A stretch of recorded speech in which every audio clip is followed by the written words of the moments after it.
first thing I want to say is look at the title of my presentation, right? Cabinets in the cloud, information is more portable than ever, right? Pretty odd topic for a meeting like this. And really, what I'd like to convey is that we talk about change, we talk about the challenges of the industry, we talk about all the things that are happening, and it becomes daunting, and people look at things and say, wow, this is really, am I prepared? Can we do this? Can our company change? And what I want to kind of remind people is we've been doing this for 100 years, right? We've been making information. It used to go into a cabinet. Now it goes into the cloud. Outside of that, we service everything that happens within that, right? So, I'm following a PhD dissertation, right, on AI. I could not participate in that panel. But you're about to go back to like freshman year of high school with what I'm going to talk about, which is really the fundamentals of the business. And that's what Sharp has been focused on, is really what is it that we're trying to do, right? Yes, there's discussions about 10-year, 20-year visions, but a lot of it is fundamentally, what are we trying to do? What are we trying to accomplish? And what I always liked is this quote. History doesn't repeat itself, but it often rhymes. And in our industry, that is definitely true. The technology, the methodologies, things like that change, but basically what we're doing kind of just evolves, right?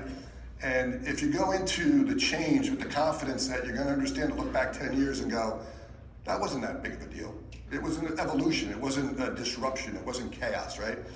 And I want to open up. I was, just kind of thinking about the history long before me. I haven't been in this that long, Mike, by the way.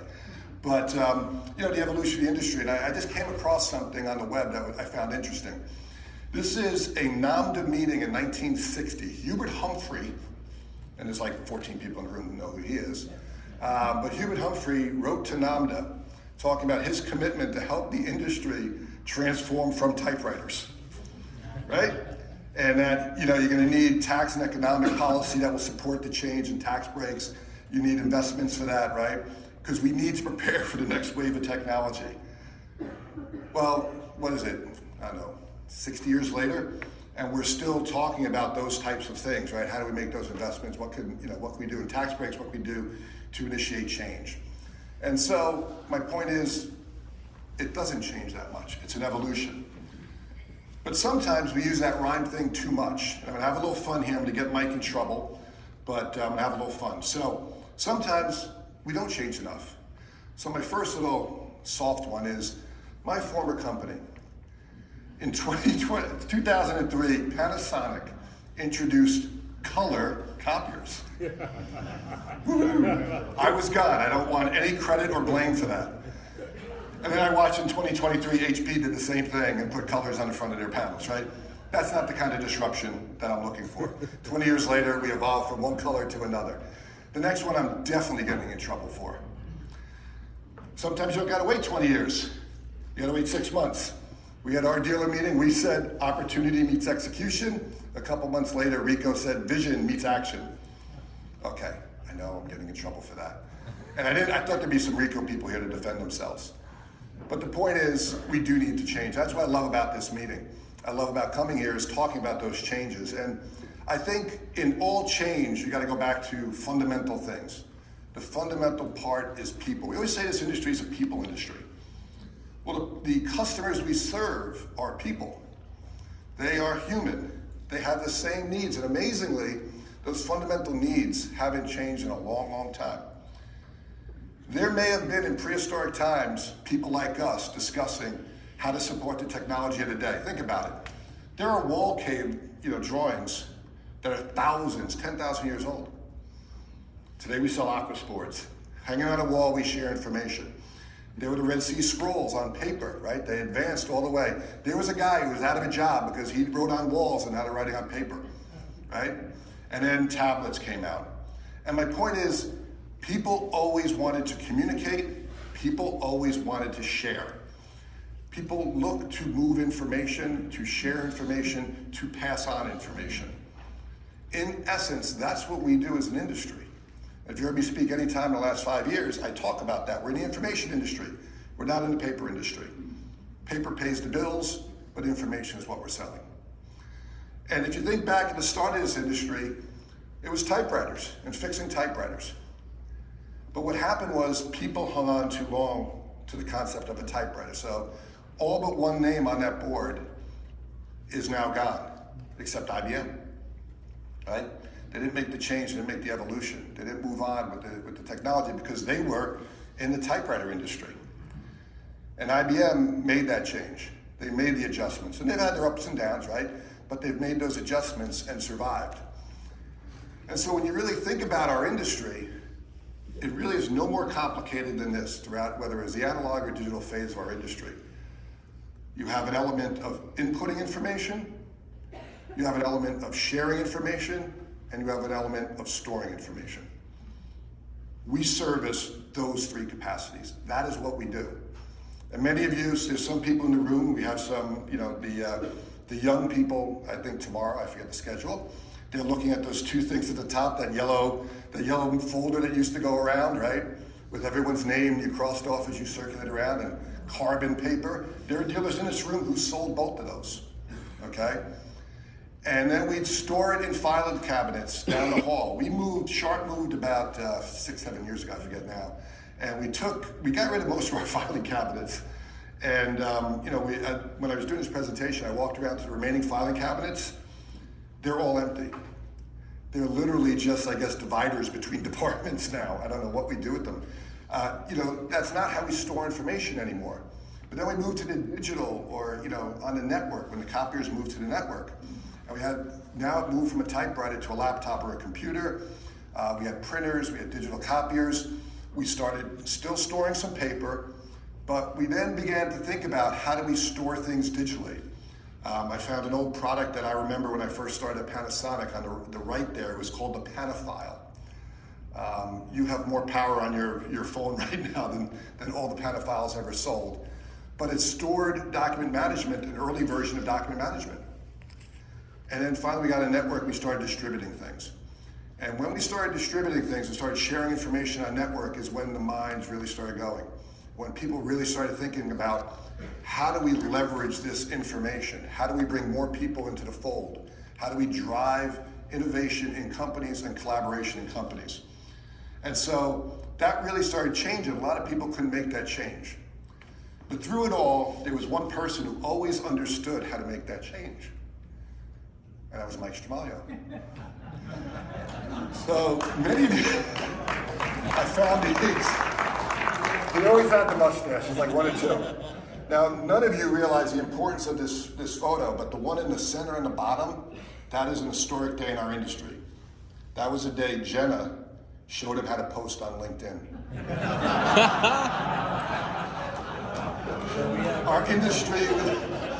Our industry was never the same again. So, but that's why I love this event, and that's why I think Mike's done a great job because and I joked about because I wanted a little segue there, the past to the present. But I think what Mike has seen is that we really need to talk about how do we move forward, how do we change, right? But it's important to understand how we got here. And I think that when I talk about portability, I remember one product, and I will say this one product, the BlackBerry. Everyone remember the BlackBerry? We used to call it Crackberry, right? Literally, this product is why we're all in this room right now trying to figure out how to change. Because they figured out the one thing no one could figure out at the time. Companies didn't want email back and forth on a network for security reasons, for data monitoring reasons. So if you read this on the left, is off of Wikipedia, yes, I stole it. But it lists some of the key features that they sold to corporations. There's not one feature up there from the late 90s, early 2000s, that isn't valuable, isn't what we're talking about today, about network security, about monitoring devices, about making sure there's no security threat, about controlling and turning off devices. That's why it exploded in the corporate market. What it did for the rest of us is allowed us to be untethered to the office, right? We used to have the old beeper, right? Remember those? I couldn't find one. I do gotta laugh. By the way, so my BlackBerry, just as a sidebar, so I did find it, I had it in the house. And I looked on the back, and so it has my daughter's name. I guess I gave it to her as a toy by the time she was born. So that tells you by 2008 or 9, no one was using BlackBerries anymore. But what did they do wrong? They forgot what their business was. Their business was the stuff on the left. It's what they called the BES server, right? It was how they did all that security and monitor those things. But they kept trying to make the device, they kept trying to bring it back to the BlackBerry device itself. And believe it or not, all these years later, in 2023, their patents for all that technology is still worth billions. They sell off every once in a while, they sell off a couple more patents. 700 million here, $1 billion there. That's how valuable. A lot of the stuff we're talking about today, a lot of the autonomous vehicle things you're talking about today, those patents are in cars. They had it right, they just didn't make the transformation. They didn't understand the fundamental of their business, which really was security. It really was locking down information, making it portable, but locking it down. Making sure that companies felt secure in driving technology out to their employees no matter where they were, making sure people could communicate no matter where they were, but at the same time, keeping the security as though you were in the building. That's unleashed a torrent of problems for all of us, right? We sit and we talk about the decline of print and other challenges we face in industry. It's because of the portability, it's because of the web, it's because of how we share information now. Those things have changed core elements of our business. And that's really become the challenge that we try to dig into when we come to the Executive Connection Summit, is how do we get through that, right? How do we figure out how our companies will come from that age to the future leveraging technology? And at the core of every challenge we're facing is the concept of the cloud. The cloud infrastructure and a lot of things we talked about this morning in AI, it all generates out of cloud infrastructure, right? The core essence of the cloud, first and foremost, is a sharing of information, right? There's not like one place, it just moves. And then you have the application layer, you have the security layer, you have all the different layers. But the problem, and I picked this slide on purpose, is that every image I looked for related to the cloud did not include most of our products, so I added them. But that's what we gotta do. We've gotta make our products, our core products, the products that got all of you in this room, the products that made your businesses, we have to make them relevant in a cloud environment. We have to make them important enough in a company that when they figure out their cloud strategy, they're figuring out their print strategy. That's a daunting challenge. And so when I look at it, you step back, and I like to keep things very simple for my stuff. I don't understand half the technology in the cloud. Okay, I don't understand 10% of the technology in the cloud. But I do know the name, cloud. When you think of a cloud, right, do you think of something you can grab? Do you think of something you can touch? Do you think of something you can put in your pocket, put in a file cabinet, put in your briefcase? No, you think of air, right? And that's the key for our success. Because as everyone moves everything into the cloud, they got to bring it back to the tangible world. They got to bring it back to things they touch. So even this morning as I talked AI, right? Every aspect of AI requires it coming back to the physical world. And that's where we play, right? We take that data out of the cloud and we put it into something tangible. We service things that are tangible. We manage things that are tangible. We build for things that are tangible. How do we take those technologies, whether it's print, displays, laptops, you can see, yes, I'm aiming the sharp way. I threw in a phone there too, just to look agnostic. But even some of our competitors, many of our competitors are doing more and more in the display technology area. Because everyone understands that these technologies are the key to how people communicate, how people share. And as you go into the cloud environment, as you go into those worlds, you have to understand that people got to get the information back out. That core need that made a caveman write up on a wall or write down on a scroll, that still exists today. They want to see it, they want to touch it. You can look at thousands and thousands of studies. They all talk about the fact that visual is the best training guide. Now I know, and they are correct by the way, in the training from Impact, doing's even better, okay? But in the training, seeing is believing. People want to touch it, they want to see it, they want to touch it, they want it tangible. And so we face the challenge is that our stuff that used to be in a printed office, that used to be distributed around the office in those manila distribution folders, they're now everywhere. And so you can look at that and say, well, that's a problem, that's a challenge. That's gonna hurt my business. and we really have to look at it as an opportunity. We really have to look at it as, how do we go out and get those under our control? How do we convince a company that we understand their security needs, that we understand how their business workflow operates, how we understand that they need to control devices that are outside their control, outside the walls of their building? That's a huge opportunity. And then when they come back in the building, we have to make sure they can collaborate the way people collaborate today, whether it's in small huddle groups, whether it's, if you have kids, I watch my kids go in the basement, and I said, I thought you were studying like we are. They're all sitting around with phones, texting each other 4 feet away. But that's the next generation of employees coming into offices. We have to think about, how does our traditional business take over those texts going back and forth, that communication strategy. And that's really what I hope that as part of this discussion, we figure out as a kind of an industry, how do we make it ours? How do we control it? How do we take what used to be a click and make money off of that to every time they communicate, or every time they leverage information, every time they store information, we get a cut of that. That's the goal. So when you make that the goal, then the office is your empire. Then all devices are your empire. And this is a slide I use very often, and I know others use something very similar. But every one of those touch points on the network is another way people communicate. It's another way people share information, and it's another place that a company needs to control for security purposes, right? Even in the Sharp office, we have a network that is our own devices, and we have a BYOD network, and then we have a guest network. And there's different security protocols for each, and there's different access points for each. Every company needs to do that, and we understand how to manage that. We understand how to not only manage it, but then support it, fix it, deploy it. And at the end, we know how to take it, and in many cases, recycle it, right? If you think about our industry, with the leasing business, we don't take, we have these skills that we don't realize we have. We're an industry with a leasing business that at the end of the life of our product, we take it out of an operation, we remove that burden from the company, and we either repurpose it, resell it, sell it in a third party, or dismantle it for recycling. That's a huge issue for companies.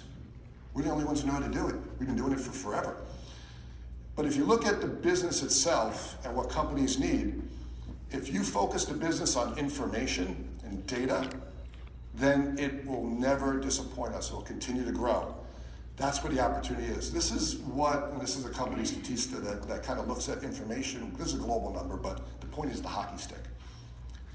Information sharing is at an all-time high. It'll be an all-time high next year, and some speaker can say that 5 years from now. Data keeps increasing, the amount of communication keeps increasing. So if we view our business as managing information, then there's never going to be a lack of business. There's never going to be a lack of opportunity. And so I look at where we're going as an industry, and I was very interested in this morning's conversation on AI, because that really is the future. And I look at Sharp, and not part of our business, but we actually, I think you all know we're owned by we're majority shareholders, Foxconn. They're working with NVIDIA right now to build out what they call an AI factory. And it was very interesting when I heard AI factory. I'm like, we don't know how to make those kind of chips, so how are we making a factory for that? And what it was is they said, information is the output of the factory. And I was like, wow, that's different. I never heard of that. And what they were talking about is the amount of information you need to have autonomous vehicles, and fully leverage AI will strain systems. So you need to build out networks. And we did talk about that at Sharp about 4 or 5 years ago at a dealer meeting. We talked about that with 5G. I actually gave a presentation about how autonomous vehicles will change work. If you don't have to drive the car, right now we're all unsafe drivers talking on conference calls in the car. But if you don't have to drive the car, you don't have to get to work at 9, you can join a conference call, leave your house at 10 after 9, do a conference call, video conference in the backseat of your car, type on your laptop, and the car drives you there. Last week, I was here in Scottsdale, I took one of these Waymos, I think they're called, autonomous car, blew my mind. A little freaky, to be honest, but I said, it's this close. We're gonna get there. I'm going to go to work, certainly my kids are going to go to work, sitting in the back seat, working on a video conferencing system. Where's our business in that? Where do we grab business on that? That's what we got to think about. So when I look at AI, here's another thing you notice. Whenever you look at a graphic, and I know you're all playing with your phones, Google it. Try to say graphic for AI. It's either a robot or it's a brain, right? You're trying to humanize it. Well, think about the other side of the slide I got to do on your side, the right side. That's the 5 senses, right? They also leverage your brain. All of the devices to output the things that we'll talk about in AI are tangible hardware things that replicate our 5 senses. Last week at CES, Sharp showed a technology that replicates the sense of smell. So for you wine aficionados out there, we demonstrated that a small device hung over a wine glass can tell you what glass of wine it is, tell you what vintage it is, tell you what year, everything. That was their AI demonstration to show it's just unlimited, okay? It just understood anything. So AI are going to cross all worlds that we now think of as our 5 senses. And our brain kind of manipulates all those things and everything kind of works. We don't understand how it happens, but it works, right? But also think about cross worlds now. There's someone called an ear, nose, and throat doctor, right? There's a specialist that takes care of, let's call it, the hardware that our body uses. There's an eye doctor, there is a heart doctor, there is all those specialists. That's us on the hardware side. That's us, that's what we do. We become those specialists to manage those devices. And so whether it be a visual, and so I put up some examples, but think about the Amazon Alexa. Start out as audio, right? Really just a command back and forth, goes out, gets what you need. And then they said people like the visual stuff too. So they added that little Echo Show, right? So all those devices, and then I added the microphone to talk about voice. But a lot of these things are all technologies that we need to think about managing, we need to think about controlling, we need to think about making part of our business. And so when I look at it as a manufacturer, I have to approach it a little differently. I said this at our dealer meeting. I can tell you right now, Sharp is not going to be competing with Google and Microsoft. What was the number, like $10 billion, I think you said, like, right? Bigger than our company, right? I mean, So how are we going to do that? Well, we're going to leverage the technology between the two. And that's where I see a lot of the manufacturers going, right? So we have a technology called Synapse. We did it, right? The synapse in the brain, where you move around the building and the technology moves with you. It knows where you are and it brings all your data, all your information, turns on the devices, turns on the applications that you use in whatever room you move to in a building, okay? It's a way to kind of, bridge those worlds where a lot of technology in the networks, in AI, in the cloud, they move around with you. How many of you have ever been on a conference call that you missed?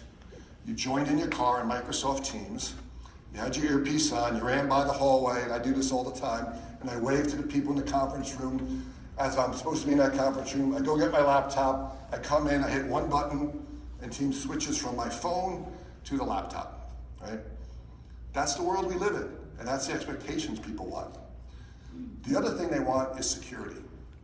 They want to make sure these things are locked down. And so one of the innovations we came out with, and this is not a complete Sharp band, a lot of companies do this is just what I know, but we worked with ConnectWise, and we developed a tool to manage security on the print network. Because a lot of intruders will use print. You can see kind of the malware, so to speak, running through the print commands. And so now we can go out to a company and say, hey, you need a printer, you need a copier. But at the same time, for a small fee, we can add extra security on your network. We can check for malware. We can make sure that everything on your network is secure. That's what they're most interested in. That's the technology that people are very interested in. So it's not only how do you manage their network, it's how do you keep it safe. It's a very interesting conversation. I encourage the people in our direct operations to say, I just want you to check this box that you don't want us to secure your print jobs. in case anything happens. Really, right? Does purchasing really want to sign away and go, when this S hits the fan, I'm the one signing off saying I didn't want protection, right?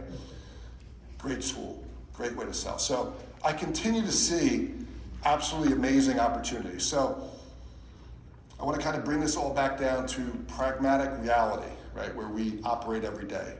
And so we've been using this concept, I think I used it in previous presentations here, of the puzzle pieces, right? Putting it all together, putting hardware together, putting security together, putting network management together, bringing all the devices together and go to customers and think about exactly what you want to provide them. And so I'm going to close out with basically two, very simple examples of deals we've done, which were very different, right? So the first, this is a bowling alley. Right? Everyone gets excited. Imagine your rep coming in, hey boss, I sold a printer to a bowling alley. Wow. Ding, right? That's not a rattle. But what if you went into that bowling alley and say, I'm here to manage your information? Well, then suddenly it's a $200,000 deal that was once a 30-page printed copier.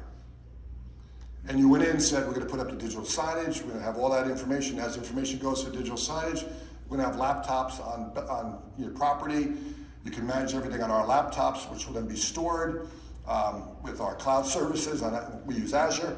And we make sure next time someone comes in, their averages are already preloaded, has all that technology, and we'll manage it on a monthly recurring revenue model. A bowling alley. I don't think that's the most exciting customer you're going to find, yet almost every tool that Sharp sells is now present in that bowling alley. I don't care, I almost put up the name of the alley. No one's stealing that business from us. Nobody, right? Because it's not a copier anymore. It's irrelevant, the copier. Now, I hate to say that, but in that account, anyone who comes in to try to sell a copier and says, we can beat that price by 10%, 5%, whatever it is, doesn't matter. They say, great, can you manage our digital signage? No. Can you do the laptops? No. Can you do this? Probably the cloud services and the others they can. But it's all bundled together. And that creates a different opportunity to manage all those devices. Most importantly, it's the same tech, it's the same operations person billing it, and it's one invoice. My cost didn't go up a penny to do it. But I went from maybe a $7,000 to $8,000 sale on a lease to a $200,000 sale with multiple layers of recurring revenue. The second one is a very interesting one. Hyatt Regency, this is very focused, but we had a bunch of our branch people come to the Infocom show in Orlando this year, okay? It's a display show, and every display manufacturer, everyone in the display industry is there. And we're there early, obviously, for setup, and I'm talking to one of our people, and they said, hey, we had a meeting with the general manager of the hotel, and we think we can get their digital signage business. And I laughed, I said, yeah, you and the other 5,000 people in this hotel, it's the Hyatt next to the Orlando Convention Center, okay? I said, everyone in this building sells digital signage. You really think you're going to get this? But they went in with a service and a security model. Imagine the risk to a hotel if someone hacks in and changes all the signage. Big problem, right? And so they went in and they put together a deal, and everyone in this industry, when I talk about displays, they go, no recurring revenue, not a lot of margin, don't want to do it. Well, the install was at 30 points, okay, almost a $2 million deal. Quick $500,000, thank you very much.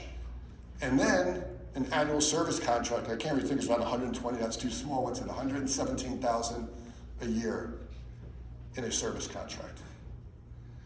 Now what we sold was the signage, and this is the pretty picture, in the room behind the reception area, kind of fancy stuff.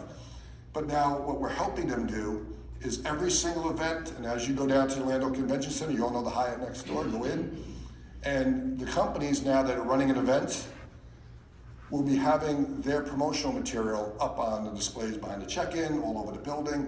They can use it as an advertising.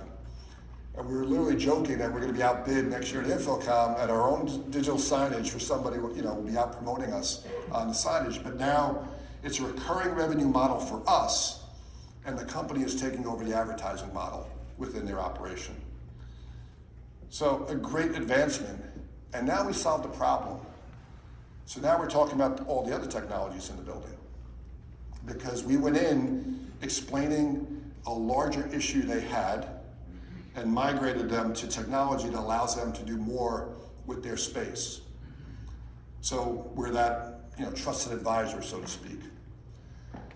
So finally, when I look at this industry, I really want us to think of it this way, and there's lots more people that'll be coming up here over the next day and a half, but I think that we always have to look at ourselves as the output devices of all the information. And that if we continue to manage and help companies migrate their technology and manage their technology, if you are ready to be doing AI and ready to manage things in the cloud, great, go get it. But if you're just short of that and you want to kind of do those incremental baby steps, manage the devices that bring that information out of the cloud. Manage the devices that people are going to use every day and the company themselves don't understand. So as they make those investments, right? And when Microsoft comes in and they say, well, here's the package this year for Microsoft 365, and it's an enterprise version, and you get this, this, and this, a lot of the things that we used to do are now getting bundled in that, right? If you think of AI, and you think of document management, I talked about this at the Sharp Dealer meeting, okay? You not only have every document is funneling through the Microsoft system some way, somehow. Teams meetings, if you choose to record them, will be recorded and stored on a Microsoft platform. And then I think, we were talking the AI thing, you can walk right up to a device and say, okay, tell me what I need to know about blank. It'll pull up every document. It'll pull up the audio. It'll pull up meeting notes. These are all technologies that are beginning to evolve, beginning to come to market. And so the core things that we used to do in document management might have to migrate towards the tools that extract the document management, extract the information, share that information. And so understanding how to manage that, secure it, and put it under a nice service contract is really the future of where we're headed. So I look forward to hearing more about the other areas. I know this was the high school level technology explanation, but I think, for our industry, sometimes we get caught up in chasing that really ambitious goal. We always should, but some people get afraid. Some people look at it and say, that's too far of a leap for my company. That's too much of an investment. But if you focus on what you know how to do, we have service techs, we have customer service, we have dispatchers. We have the infrastructure today to leverage in other companies. And if you heard what Impact was saying before, I forget the exact words you used about the profiling of the customer, but that's essentially what they're doing. They're saying, sorry if I'm paraphrasing you and I'm wrong, but I think what they're saying is, let's go after the customers we can make the most money out of. Let's go after the customers that make sense to put as much of our technology into. And that's what I would encourage every dealer to do. So again, thank you for your time. I appreciate being here. Hope I was helpful. Thanks.